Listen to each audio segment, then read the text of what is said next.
مرحمت کنیم. من برای شما یک نوار مانو که واقعا بسیار دردناک است. مردی کار بازار یک چی بود تمام شد. من نمیدونم زندی کار بازارش بگیم، زن بازارش بگیم، مادر بازارش بگیم، چی ذکرش بکنیم. برای شما هر کدامش که مهم است قبولش داره همون نام بگیرین دیگه. که مردها کم بود، امروز زنهای ما و شما مردی کار است. بیاین یک بار ببینیم.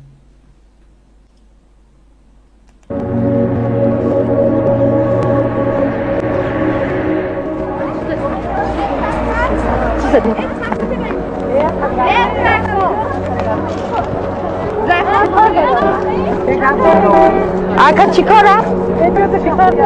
کام کاشیه کا. بیام برای سیستم دارم. بیام دیگه. یا بسم الله. خودی بیاله اونو را کلی میشه.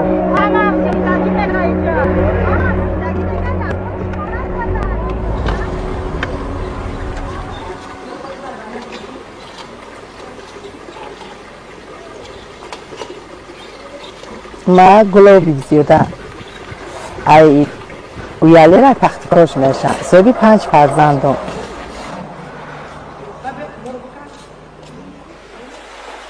مثلا 360 معلومی نگیرم منو میتونم رساندم. مثلا پاپشونده بگیرم اشکام ما.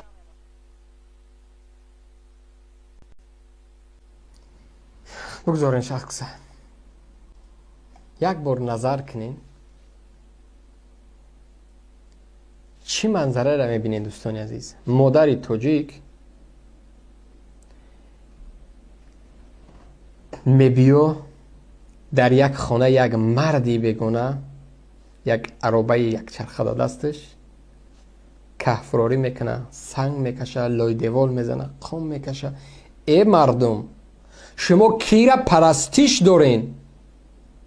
شما از کی بوتی نازنین میتراشین؟ کی ما و شما را به این حد آورد رسانید؟ وظیفه یک دولت و حکومت چیست؟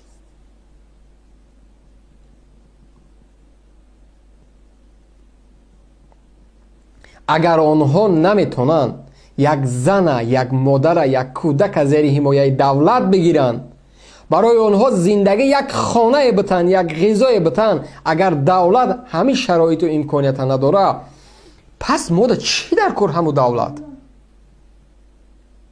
برای ما چی در کار همون دولته که ما و شما میگیمش که شکرانه صلح و وحدت کنید، شکرانه پدر ملت کنید، شکرانه مادر ملت کنید، شکرانه این کنید، آن کنید. همین شکرانه را آوردین به یک چیز برابر کنید که دیگه مردم نمیشه قبولش کنن. حالا اشکام بگیرم پاپش میمونم. ها دو تاش مکتب نمیره دیگهش میره مثل مکتب. نه مردی کار که بیز بیار میسترم.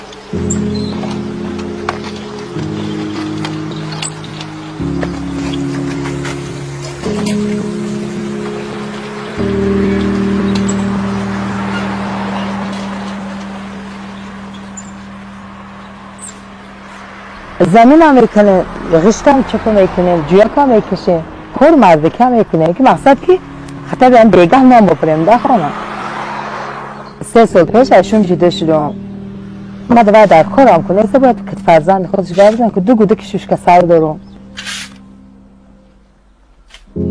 و میام 10 سمده نان میبرم تا فقط دیگه رسانده نمیتونم.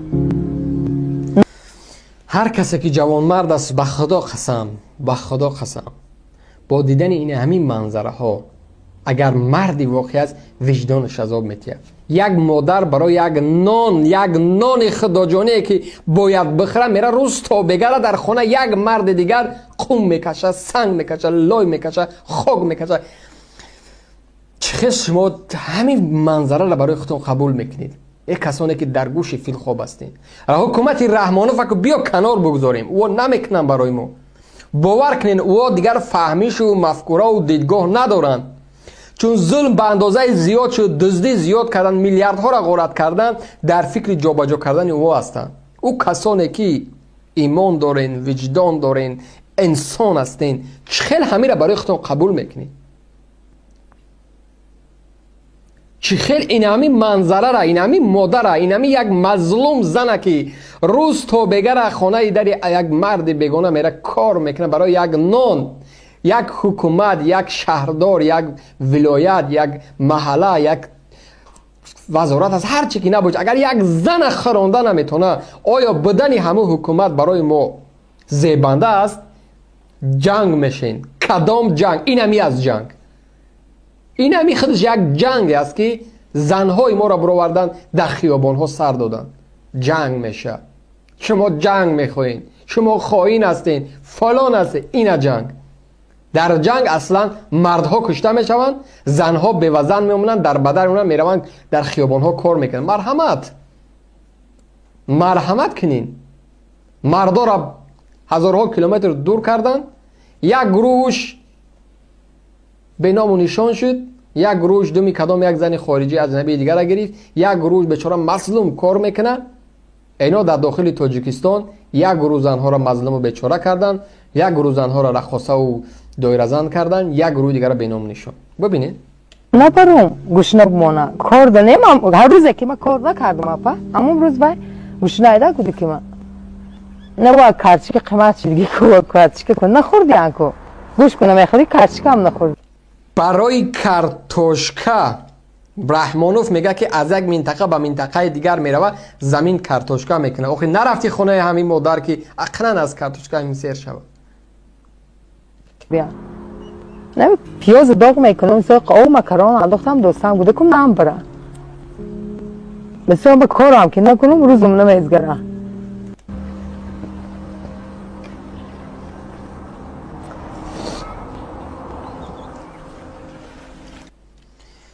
باور کنید در آبی چشم این همین مادر هر یکی ما و شما جوابگر هستیم. واقعا مطمئن باشین هموطنان، مطمئن باشین. من اصلا پیغامم، ندام، امروز حرفم با او هموطنایی هستن که برای خود تانستن ساختن، برای خود یافتن، خودشون جا کردن، منزل کردن، بهترین کشورهای دنیا را انتخاب کردن.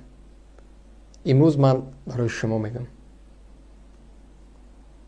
اگر با دیدن این همین منظره، با دیدن این همین مصیبت باز هم میگی که شما منفیت میخواین، شما فلان میگین، مطمئن باشین فردا دنیا میگذره.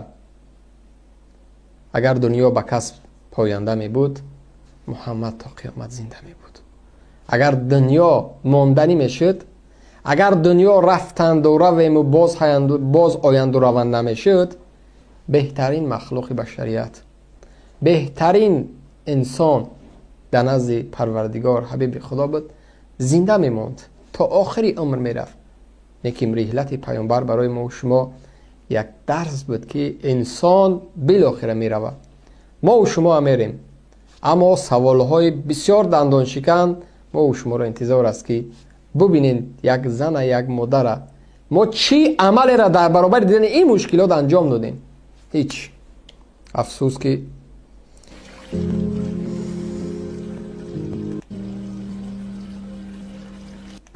چند نیم کارو بود مثال نموندم هم دم نزدم.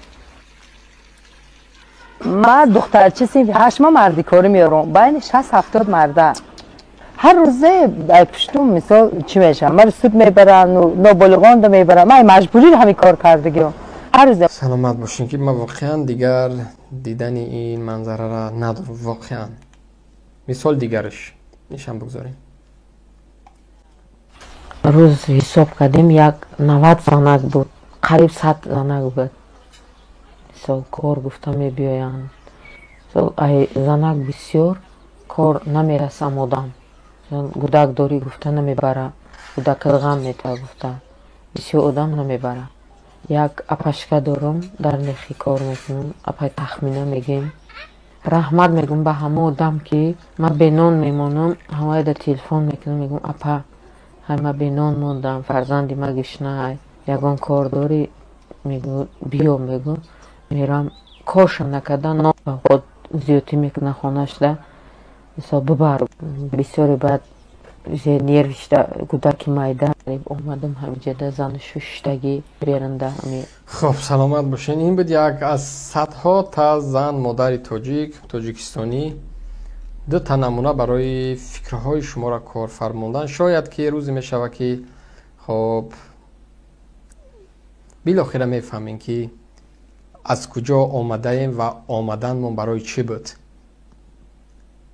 این از شاید روزی میشه هر یک ما شما درک میکنیم، اما من از اون میترسم که شاید دیر میشه. و دوستانی عزیز، این بود دو تا نواری که من از غم و درد و مصیبت های مادرای تاجیکستانی گذاشتم. برای چی گذاشتم؟ به خاطری که من در بالا برای شما اسناد و دلیل فکت آوردم که ببینین که چند میلیون ها سامانی و دلار که ایوره ما و شما گیجا میشود.